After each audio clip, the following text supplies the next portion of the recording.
Iberê, dá pra viajar pra outro continente de carro?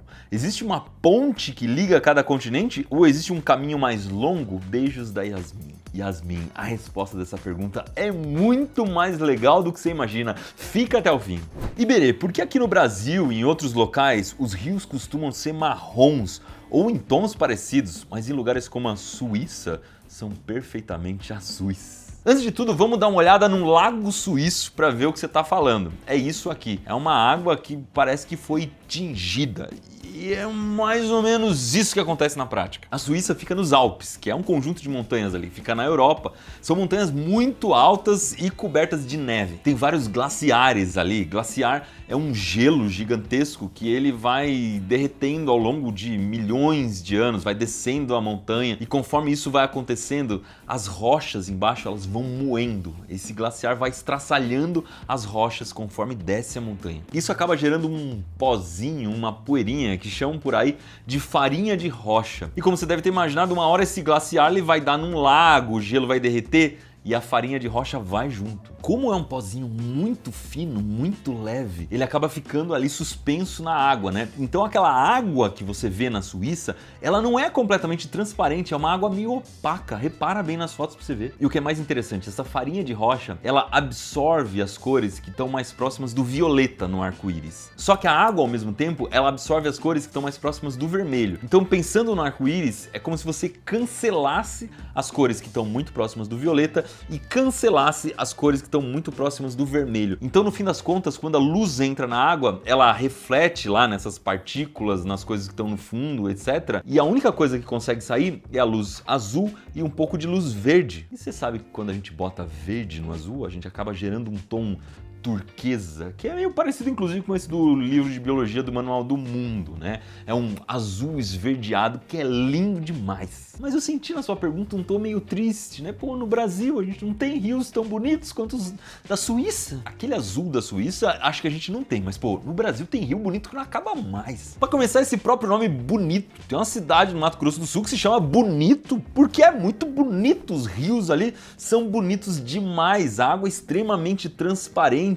E aí não é esse azul sujo com meleca de montanha, né? É um azul da água mesmo, fica esverdeado, azulado, você consegue mergulhar, ver os peixes, entrar em cavernas subterrâneas, não, né? Subaquáticas. O Brasil também tem cores de água muito bonitas ali perto do mar, na região entre São Paulo e o Rio de Janeiro. Tem um lugar que se chama Costa Verde, que é Ubatuba, Paraty, Angra dos Reis. Foi onde a gente fez o batismo de mergulho, ali onde a gente colocou o submarino do Manual do Mundo. Nesse lugar a água é verde esmeralda. E a gente ainda tem um monte de encontros das águas na Amazônia. O mais famoso de todos é o encontro do Rio Solimões com o Rio Negro, a gente já fez vídeo lá também, em que as águas barrentas do Solimões se encontram com as águas negras do Rio Negro e aquela divisão entre as águas ela continua por centenas de quilômetros. Então, no fim das contas, é lindão na Suíça, mas a gente tem muita água boa por aqui também, vai. Oi, Iberê, meu nome é Rodrigo, eu queria saber, quando nós viajamos internacionalmente e compramos coisas, lembranças ou até mesmo comida no outro país, o que acontece com o nosso dinheiro do imposto? Pois já que somos estrangeiros, não pagamos impostos em outro país.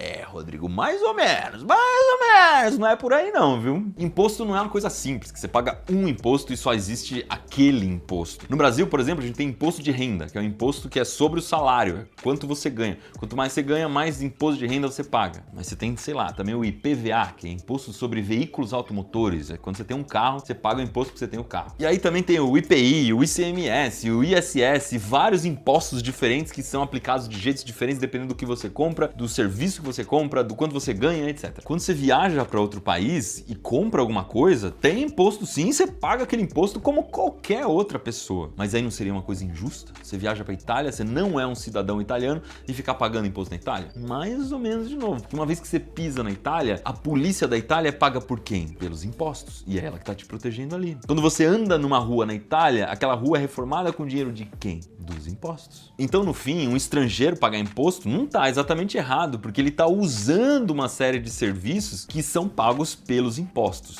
Mas ainda assim, tem alguns países que quando você compra algumas coisas, na hora que você vai embora, você pode mostrar aquelas coisas, mostrar o cupom fiscal, etc. e ter um desconto, ter um pouco de dinheiro de volta, porque você está levando para outro país aquilo que você comprou. Não é todo país que tem, quando os países têm, funciona de um jeito diferente, enfim, não dá para padronizar, mas isso existe. Mas já que você está falando em sair do país, em gastar dinheiro fora, tem uma dica legal, principalmente para quem vai viajar para vários países diferentes, uma conta global Revolut. Mas o que é esse tal de Revolut? É um app financeiro que acabou de chegar no Brasil. Na Europa ele já é super usado, já é o app financeiro mais baixado em 19 países. E a ideia deles é simplificar. Como é que funciona? Você deposita um dinheiro nessa conta em real e aí quando você viaja para um país, você vai convertendo para moeda local. Aí você tem um cartão físico, um cartão virtual, igualzinho funciona aqui no Brasil. Você passa lá na loja, paga as coisas em moeda local, tranquilo, e aí você não precisa ficar esquentando a cabeça em ir em casa de câmbio, ficar andando com dinheiro, ficar correndo risco andando com um monte de dinheiro por aí. O doido é que nessa conta você pode ter mais de 30 moedas diferentes e funciona em mais de 160 países,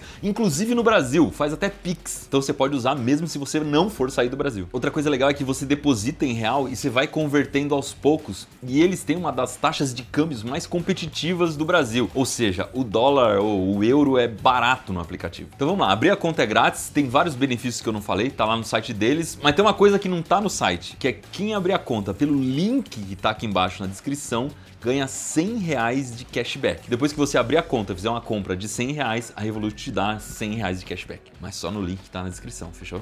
E aí, Berê, por que pararam de fabricar as notas de R$1?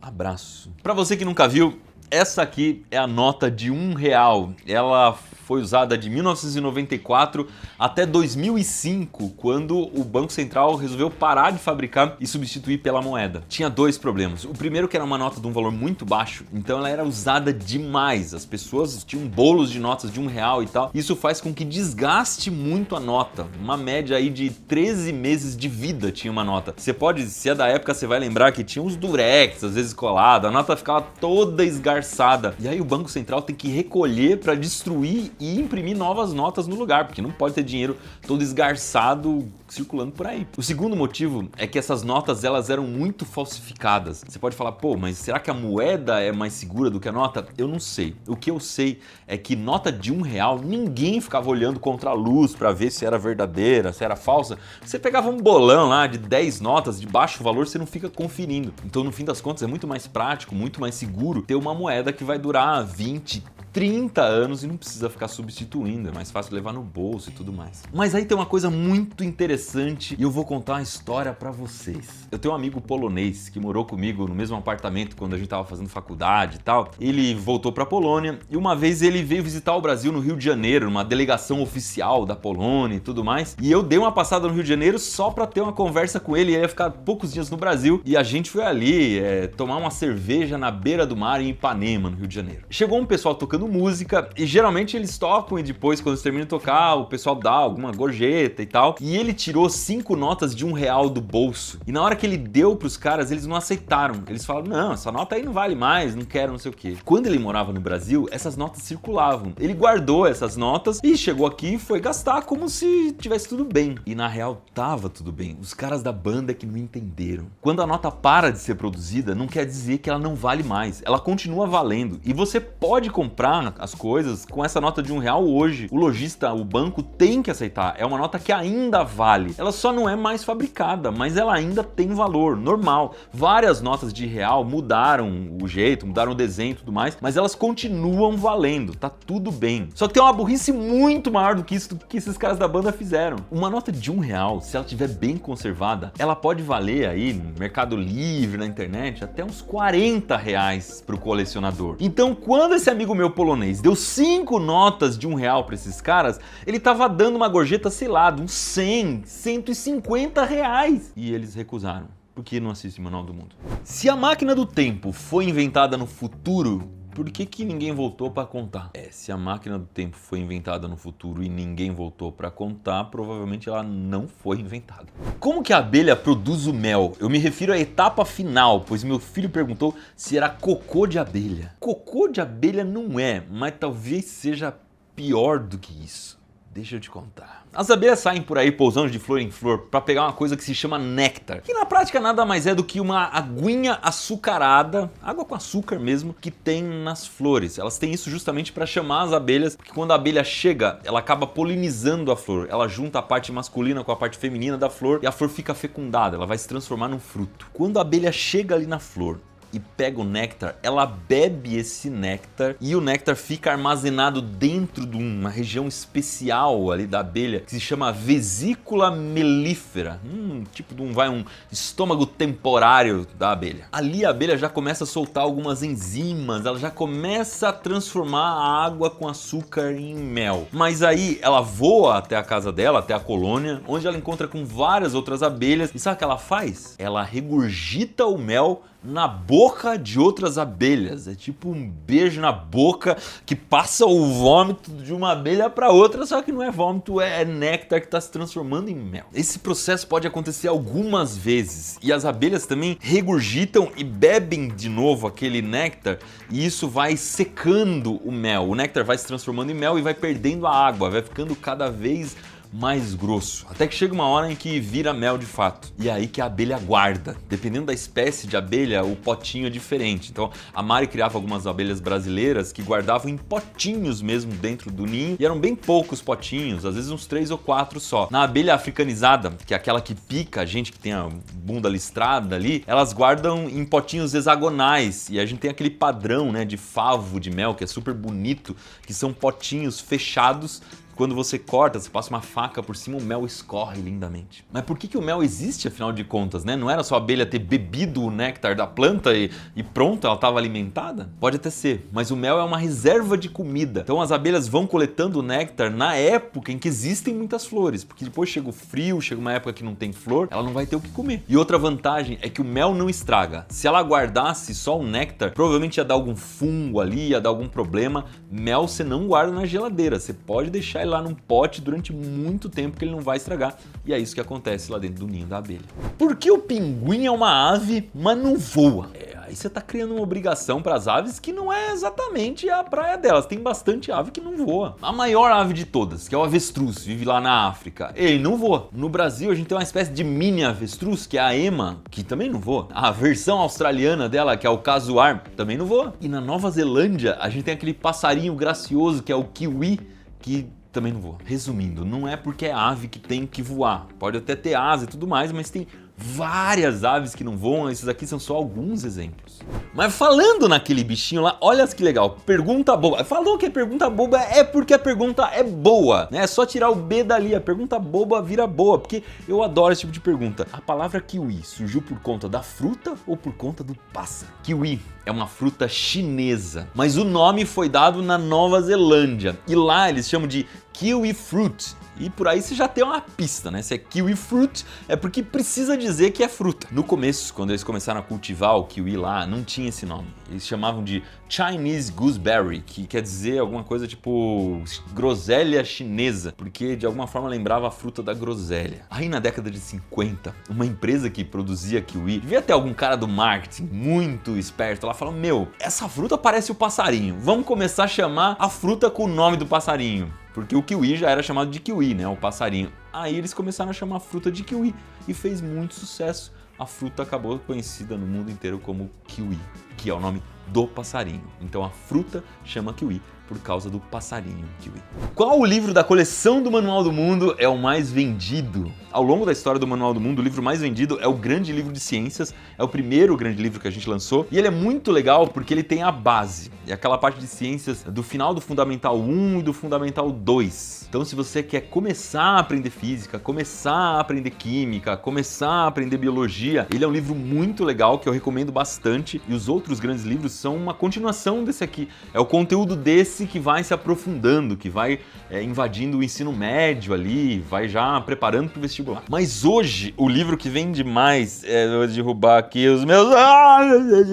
é o grande o Mistérios do Universo. Entrando aqui no ranking dos mais vendidos da Amazon, é o livro número 1 em astronomia, o livro número 2 em natureza e ecologia e o livro número 11 em artesanato, casa e estilo de vida.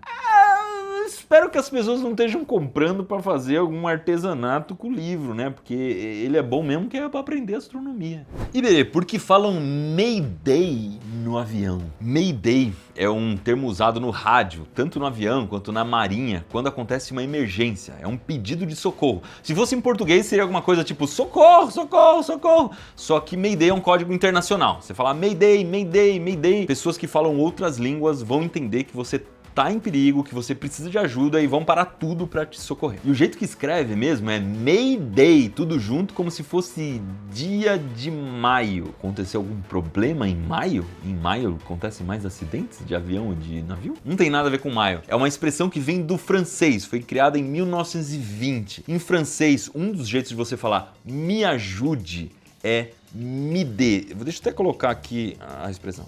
Me ajude. Não, esse aí no caso é em português mesmo. Vamos ver o em francês. Me dê. Que escreve desse jeito que você tá vendo aqui. Eu sei que o jeito que escreve não tem muito a ver com o jeito que fala, mas é francês. E aí, assim como a gente aqui tem dificuldade de falar o francês, os gringos que criaram essa expressão, que falavam em inglês, também deram uma enrolada lá e acabou ficando Mayday, não me dê. Mas a ideia era criar uma expressão muito fácil de entender em qualquer língua, fácil de falar e tudo mais, e até hoje continua Mayday. Se a gente colocar todas as pessoas, uma do lado da outra, de mãos dadas, até onde iria? No momento que eu tô gravando esse vídeo, o mundo tem 8.223.282.125 pessoas. Para simplificar a conta, vamos supor que cada habitante do planeta Terra, no momento em que abre os braços para dar a mão, ocupa o espaço de 1 metro, que é isso aqui. Juntando todas as pessoas, daria uma distância de 8 milhões de quilômetros. Ok, mas isso é longe? É perto? Dá pra ir até os Estados Unidos? Vocês perceberam que eu escolhi essa pergunta só pra poder usar o globo, né? Se não tiver um globo nesse vídeo, não é um Iberê Responde. Vamos lá. A gente tem aqui a linha do Equador. Ela tem 40 mil quilômetros de comprimento arredondando. Essas pessoas de mãos dadas conseguiriam dar a volta na Terra muitas vezes. Só pra vocês terem uma ideia, a distância da Terra até a Lua é de 384 mil quilômetros, mas a gente tá falando em 8 milhões. Daria pra ir e voltar da Lua várias vezes. Mas também a festa acabou aqui. Tirando a Lua, o astro mais próximo da Terra, que consegue chegar mais próximo da Terra, é Vênus. Ele não tá sempre próximo, tá? Porque os planetas giram ao redor do Sol em velocidades diferentes. Então tem hora que Vênus está do lado, tem hora que ele está lá do outro lado do Sol. Mas no momento em que está bem perto, a distância é de 38 milhões de quilômetros. Então a gente tem duas conclusões. A primeira é que a Lua é uma vizinha bem próxima quando a gente pensa no espaço. E a segunda é que tem gente pra caramba. A Guiana Francesa faz parte da França? Sim, ela faz parte da França. Aquela terra da França desde 1667. Era uma colônia da França, assim como o Brasil era uma colônia de Portugal. Mas hoje ela não é mais colônia, é um estado francês de fato. E isso é bem diferente. Quando um lugar é colônia, ele está numa situação ruim em relação à metrópole, né? Em relação ao dono daquela colônia. Por exemplo, se uma pessoa nasce numa colônia, ela não pode ser considerada uma cidadã do país da metrópole. Geralmente ela não vota para presidente, o governador ou senador para aquele país da metrópole. Ou seja, quem nasce na colônia acaba sendo um cidadão de segunda classe. É uma pessoa que tem menos direito do que as outras. Foi assim durante muito tempo na Guiana Francesa, mas não é mais. Quem nasce lá é um cidadão francês, pode votar, etc., nas eleições da França, se aposenta com a aposentadoria francesa, e o dinheiro que se usa lá é o euro, e faz parte da União Europeia. É uma coisa bem parecida com o que acontece entre o Havaí e os Estados Unidos. Quem nasce no Havaí é um cidadão norte-americano normal. Mas tem uma curiosidade bem doida nisso. Qual é a maior divisa que a França faz com outro país? Não é com a Alemanha nem com a Espanha, é com o Brasil. Se você olhar o mapa da Guiana Francesa, tem uma baita de uma divisa ali com o Amapá, e aquela é a maior divisa que a França faz com outro país. Qual é o ponto mais alto que tem no Brasil em relação ao nível do mar? Só consigo pensar no Cristo Redentor. É bem alto, mas está bem longe de ser o mais alto. A gente tem essa impressão de que é muito alto, porque uma coisa está muito próxima da outra, né? O Morro do Corcovado, que é a montanha onde está o Cristo Redentor, tem 700 704 metros de altura. O Cristo tem mais 38, então se você subir lá em cima você vai estar 742 metros de altura. Mas altura é diferente de altitude. Altura é uma distância entre o topo de alguma coisa e o chão. Altitude é a distância entre o topo de alguma coisa e o nível do mar. No caso do Cristo Redentor, as duas coisas coincidem, porque você consegue ver o mar de lá de cima do Cristo Redentor e por isso dá essa impressão absurda de altura. E aí as montanhas mais altas do mundo não estão geralmente na beira do mar, então você não consegue ver uma distância tão grande assim, mas elas estão muito além de 700 metros do nível do mar. A montanha mais alta no Brasil fica na Amazônia, é o Pico da Neblina, fica no estado do Amazonas, bem na divisa com a Venezuela, ó, tem 2.995 metros acima do nível do mar, mas não dá pra ver o mar nem que a vaca tussa dali. Sabe me dizer de onde as plataformas como YouTube, TikTok, etc. tiram tanto dinheiro pra pagar o povo? O YouTube, o TikTok, eles pagam as pessoas porque antes do vídeo ou às vezes no meio do vídeo aparece um anúncio. Então se você quiser anunciar no YouTube, anunciar sua empresa, alguma coisa que você faz, você vai ter que pagar. Uma parte desse dinheiro vai pro YouTube, pra plataforma, mas uma parte desse dinheiro vai para as pessoas que rodaram o vídeo em que apareceu essa propaganda. Então se apareceu alguma propaganda no momento que você estava assistindo esse vídeo aqui, a gente pode ter ganhado alguma moedinha. É assim que funciona. Mas vamos para a pergunta da Yasmin, que é se a gente consegue ir para outro continente de carro. E para isso eu vou ter que desenhar o mapa mundi na lousa.